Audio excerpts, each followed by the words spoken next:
No battery lasts forever, and that includes the one in your key fob. But fortunately, replacing it is easier than you think.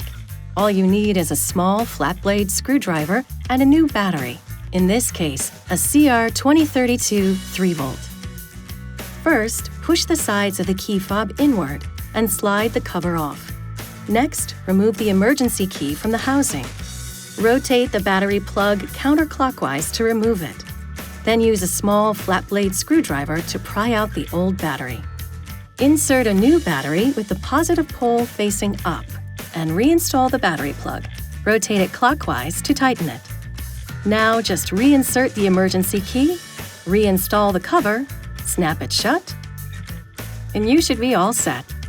This video is not intended to take the place of your owner's manual. For complete details and other important safety information, please see your owner's information.